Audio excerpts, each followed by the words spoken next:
Well, good morning, all. This is Patricia, and I am traveling for history.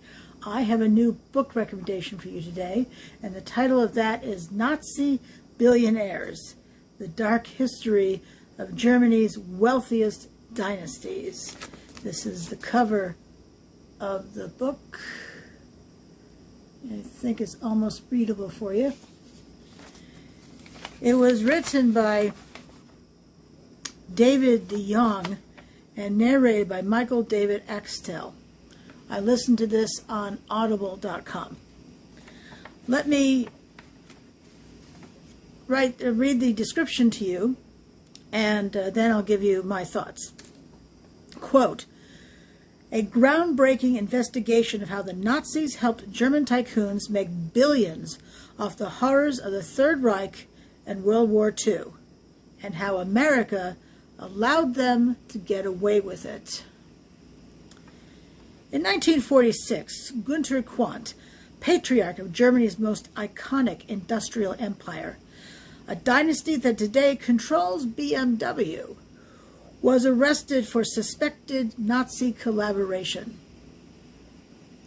Quandt claimed that he had been forced to join the party by his arch-rival, propaganda minister Joseph Goebbels, and the courts acquitted him.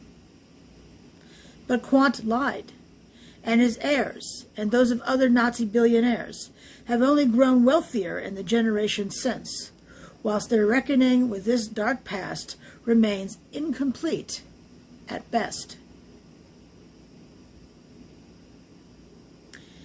Many of them continue to control swaths of the world economy, owning iconic brands whose products blanket the globe.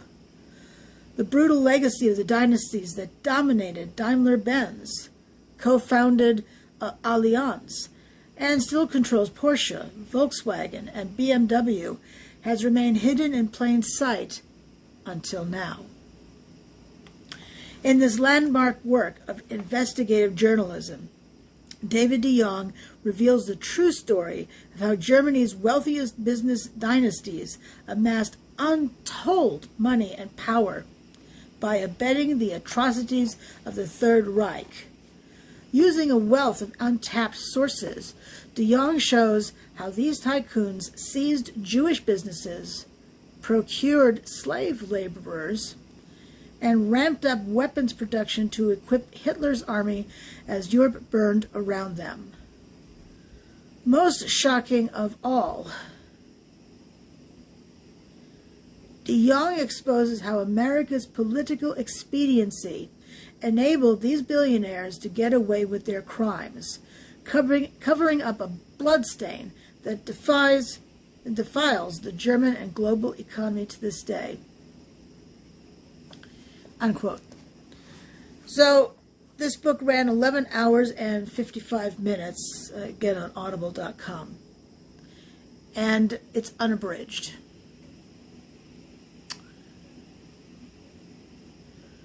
So first of all, the book is exceptionally well researched.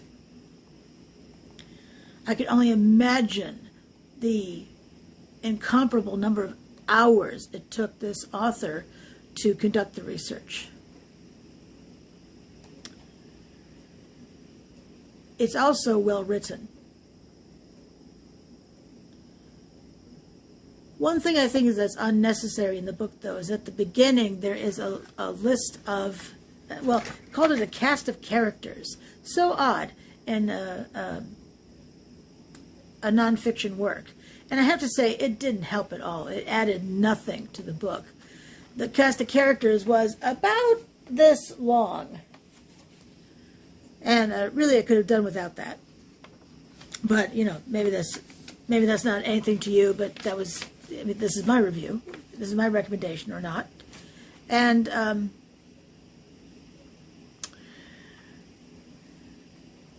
it could have been cast aside, and who cares?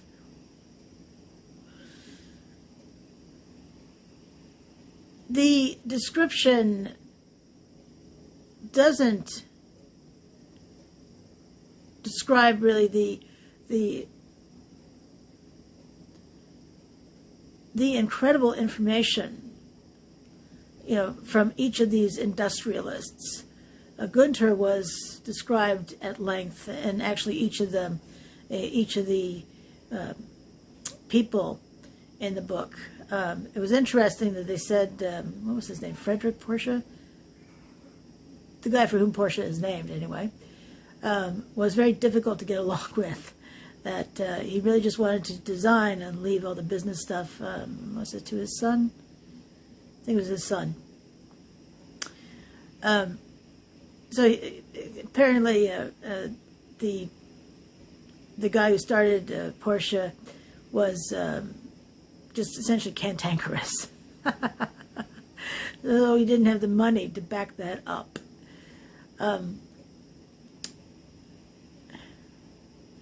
There's a lot of talk about Joseph Goebbels in here because when Gunther and his wife divorced, she ultimately married Joseph Goebbels. So you can tell that, there's so much intertwining here. Where does the industrialist end and the Nazi regime start? Because they are so intertwined. The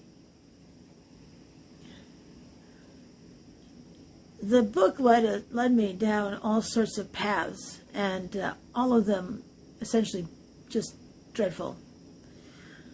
The slave laborers, oh my gosh, the horrible circumstances of their work, that they didn't wear protective gear. Why would they, right? They're just murdered in the end. But no protective gear, and given that there was one machine in a factory, and I can't remember which one at this point because there were so many, was known for the gears being exceptionally dangerous. And there was a story, oh, trigger warning, this is going to be gross, of one guy who got his arm caught in the machine, and whilst he was conscious, his skin was being ripped off his his arm, and no one helped him. Just because they didn't care. He wasn't a human being.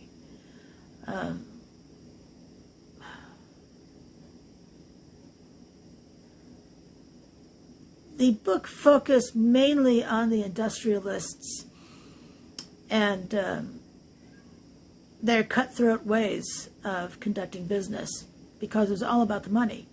They didn't care about these subhumans any more than the Nazis did. And these men were happy to join the Nazi Party because they made money hand over fist. A shocking amount of money. And then, years down the line, having their descendants whitewash how their fathers, grandfathers comported themselves. Until, of course, they were actually called out. And it didn't matter. It just didn't matter at all. And you'll recognize a variety of the corporation names. Bayer, Merck, Allianz, IG Farben. And you'll find out at the end what happened to each of these industrialists. I did learn a new word in this book, and that was Aryanization. Aryanization. So what that allowed was the Jewish people who owned businesses were cheated out of the value of those businesses when they had to sell them. I dare say that's really no big surprise. Pennies on the dollar, that their shares of stock were devalued tremendously by half or more, and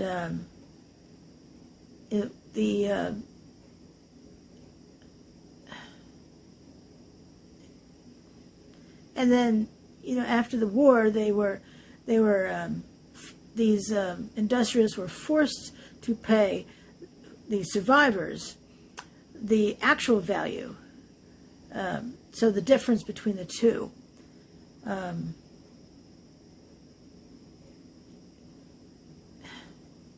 Still frustrating.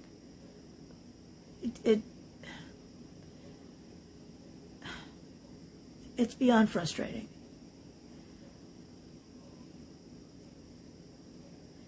And for me, this is beyond mind-boggling. It's